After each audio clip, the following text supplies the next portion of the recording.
Jemaat Tuhan yang terkasih dalam Kristus, Salam. Siapakah itu tanah? Dan siapakah itu air? Kalau manusia diciptakan dari tanah, dan 70% tubuh manusia isinya air, maka secara simbolik, sekali lagi secara simbolik, tanah dan air itu adalah kita. Tapi di alam ada tanah bagi tumbuhan dan segala makhluk yang hidup di dalamnya. Dan juga ada air untuk kebutuhan hidup segala yang hidup. Kalau tanah tercemar dan air juga demikian, bagaimana keberlangsungan segala yang hidup di bumi? Sedangkan tanah dan air adalah komponen utama kehidupan di bumi. Saudara-saudari yang terkasih dalam Kristus, pada perayaan Bulan Lingkungan Hidup di minggu yang kedua, kita merenungkan firman Tuhan dalam tema tanah dan air dalam karya Allah. Saudara tinggal di negeri pembuangan dengan berbagai-bagai keterbatasan dan kesusahan yang seolah-olah tidak memiliki ujung, membuat setiap orang buangan dari waktu ke waktu mereka menantikan datangnya saat-saat pembebasan dan kelepasan. Bagi saya itu penantian yang wajar, karena sesungguhnya tidak ada satu manusia pun yang senang dan secara sadar mau untuk mengalami kesusahan yang tidak berujung. Kenyataan kehidupan di tanah pembuangan yang seperti itulah yang digambarkan seperti tanah yang kering, tandus, tiada berair. Mereka hidup, tapi sebenarnya mati. Mereka bernafas, tapi jiwa mereka kering. Dan mereka makan, tapi kekuatan mereka lenyap, hilang, menguap seperti embun. Satu saja pertanyaan yang terus-menerus muncul di benak orang-orang buangan. Di mana Tuhan? Apakah Dia sudah melupakan kita? Saya kira ini bukan hanya pertanyaan yang tersimpan pada ribuan tahun lalu dan tersimpan tetap di sana. Sebab harus jujur kita akui, sampai hari ini di tahun 2025, selalu juga kita pertanyakan saat kesusahan menempatkan kita ibarat dalam sebuah terowongan yang gelap dan kita harus terus berjalan dan belum juga melihat nampak cahaya di ujung terowongan yang menjadi pertanda bahwa perjalanan itu hampir selesai. Kita selalu bertanya, Tuhan ada di mana? Ini pertanyaan yang terus-menerus muncul seolah-olah Tuhan berdiam diri atas kesengsaraan umat-Nya. Sebab Bapak Ibu, kalau hukuman itu dimaksudkan supaya manusia bertobat, maka bagi orang-orang buangan, dihukum dengan cara dibuang itu menyakitkan. Pada masa kini ada istri yang dibuang, ada suami yang dibuang, ada orang tua yang dibuang, ada anak yang dibuang. Dan menjadi orang terbuang itu menyakitkan. Menyakitkan. Maka datanglah penglihatan bagi Yeskiel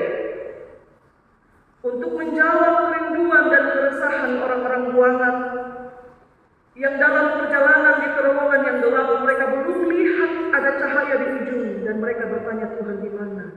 Dan Tuhan kasih penglihatan kepada Yeskiel. Saudara lihat bagaimana air keluar dengan berbual-bual di ambang pintu bait suci. Bacaan kita menarik karena dia menulis bahwa air itu tidak keluar dari mana-mana. Dia mulai terpancar dari bait suci. Air yang keluar dari ambang pintu bait suci mengalir ke arah timur, menuruni Araba Yordan, menuruni dataran Yordan, dan nanti dia bermuara sampai di Laut Asin, Laut Mati. Ikut serta dalam aliran air itu yang saya hitung tadi ada 4.000 hasta dalamnya. Ikut serta dalam aliran air itu segala yang hidup yang berkeriapan di dalamnya. Ikannya banyak sekali. Dan bagian akhir di ayat 9 tertulis, kemana saja sungai itu mengalir, semua di sana hidup. Saudara, jadi ini sebelumnya mereka merasa kering, tandus, tiada berair. Dan kemudian bertanya Tuhan di mana. Lalu Tuhan kasih penglihatan kepada Yeskiel. Aku ada. Air itu keluar dari bait suci, dari tempat kediaman Allah, dan mengalir membasahi segala yang hidup. Saudara lihat lagi ayat-ayat selanjutnya. Orang-orang menangkap ikan dengan sangat banyak. Di sepanjang sungai itu mengalir berdiri para penangkap ikan, dan daerah itu menjadi tempat penjemuran hukam. Berjalan kembali Yeskiel melihat di setiap tepian sungai itu tumbuh pohon-pohon buah-buahan. Daunnya tidak layu. Dan buah pohon itu selalu muncul setiap bulan tanpa henti. Buahnya dimakan dan daun pohon-pohon itu diambil menjadi obat.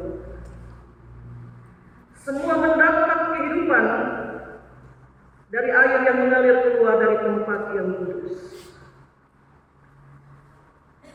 Harusnya bangsa Israel sadar bahwa penglihatan itu adalah jawaban atas keresahan.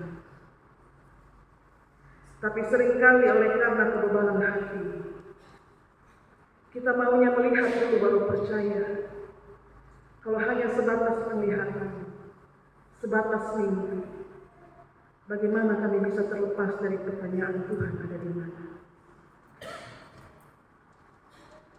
Tapi itulah jawaban atas pengharapan orang-orang buangan,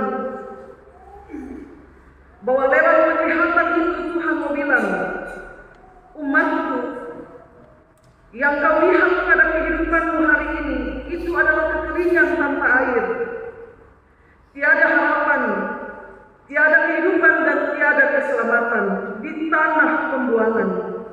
Tapi yang akan aku lakukan untukmu ketika engkau bersabar dalam penderitaanmu, justru lebih dari apa yang dapat kau bayangkan.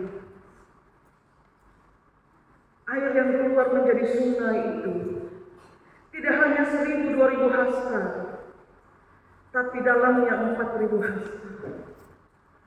Sampai orang hanya bisa berenang, tidak bisa lagi berjalan. Saudara-saudari yang terkasih dalam Kristus, air bagi orang Israel itu simbol berkat. Di mana ada air, di situ ada berkat. Di mana air itu mengalir ke sana, dia bawa berkat. Orang Israel mengimani demikian. Maka penglihatan Yeskiel tentang air yang keluar dari bait suci, lalu nanti dia bermuara di Laut Mati, itu menjadi simbol atau tanda bahwa kelepasan itu akan datang pertama-tama dari pihak Allah. Jiwa-jiwa yang kering dan haus akan dibasahi dan disegarkan. Segala yang diberkati akan memberikan kehidupan. Pohon-pohon itu daunnya tidak layu. buah keluar setiap bulan. Dan apakah hanya buah yang bermanfaat? Buahnya silakan engkau makan. Tapi ketika engkau sakit, daun-daun dari pohon-pohon itu menjadi obat. Kesusahan akan berpulih menjadi kelepasan. Dan kalau saatnya tiba, ibarat air laut asin yang menjadi tawar, tidak ada yang bisa menahan kebaikan Tuhan bagi umatnya kalau Dia menghendakinya demikian. Saudara bayangkan, bacaan kita ini luar biasa Bapak Mama. Laut mati itu kadar garamnya sangat tinggi, tidak ada kehidupan. Seketika kaki kita masuk ke dalamnya, kita terapung. Tapi janji dalam penglihatan Yeskiel, yang asin itu akan menjadi tawar. Dan kehidupan akan ada di sana. Ikan-ikan akan menjadi sangat banyak ketika sungai dari Bait Suci bermuara di laut asin. Air yang berbual-bual keluar dari Bait Suci, bukankah itu menjadi simbol berkat untuk menjawab setiap keraguan saat terlalu banyak waktu yang terbuang dalam penderitaan? Bapak, Mama, saudara-saudari, maka kalau kita bertanya, apa jadinya kehidupan tanpa air? Dan apa jadinya kehidupan kalau tanah ini menjadi tercemar? Kita tahu dari pembacaan firman Tuhan pagi ini, dua komponen besar itu menjadi penopang utama keberlangsungan. Jadi singkatnya, firman Tuhan berkata, jaga itu air baik-baik. Karena kemana dia mengalir, pasti kehidupan ada. Jaga dan kelola tanah itu baik-baik. Karena jika dia dikelola dengan baik, dia menumbuhkan juga segala yang baik. Firman Tuhan mengajak kita berefleksi dua hal dalam catatan saya. Orang percaya melihat bumi sebagai tempat Allah menyatakan keselamatannya bagi manusia dan semua ciptaan. Sebab itulah memelihara bumi, merawat air agar tetap ada supaya bumi tetap subur, itu tanggung jawab iman setiap orang percaya. Sebagai tanda terima kasih karena Tuhan sudah kasih kita keselamatan. Melalaikan tugas ini itu sama dengan tidak bertanggung jawab secara iman. Merusak bumi sama dengan merusak keselamatan yang Allah beri kepada manusia. Dan karena itu saya tanya, siapa itu tanah dan siapa itu air? Secara simbolik, sebenarnya tanah dan air itu adalah kita. Pertama-tama rawat dirimu, dan kemudian kita lihat secara lebih luas tanah dan air yang ada di dalam. Refleksi yang kedua, orang percaya melihat hidupnya dan hatinya sebagai sungai air hidup yang mengalir keluar, membawa keselamatan dari Allah kepada semua ciptaan, termasuk manusia. Jadi orang percaya mesti merawat imannya dan juga hidupnya. Dia rawat imannya, dia rawat hidupnya oleh pertolongan Roh Kudus agar menjadi perantara keselamatan dari Allah kepada manusia dan bukan menjadi sumber kematian dan bencana bagi sesama. Kalau 70% tubuh manusia isinya air, bayangkan Bapak-Bapak, itu 70%. Kalau kurang atau lebih, segala sesuatu muncul sebagai penyakit. Dan karena kita diciptakan dari tanah, itu menjadi pengingat bahwa mengelola tanah secara baik itu sama seperti kita sedang kelola kita pun hidup sendiri. Dan sebentar saat kita melayangkan sakramen baptisan kudus bagi dua anak, Adrini dan Kylie, ada sarana air yang kita pakai untuk memeteraikan mereka menjadi milik pusaka Tuhan. Dengan catatan, bukan air itu yang mensahkan mereka. Air secara simbolik dicurahkan kepada mereka, dan mereka dimeteraikan dengan nama Bapa, Anak, dan Roh Kudus. Kemana air mengalir, di situ berkat. Karena itu orang percaya, dia mesti sungguh-sungguh percaya. Ketika engkau membawa anakmu dimeteraikan menjadi milik pusaka Tuhan, dan dicurahkan air di kepalanya, sebenarnya hari itu Allah mencurahkan berkat atas anak-anak. Tuhan memberkati kita dengan firman-Nya. Amin.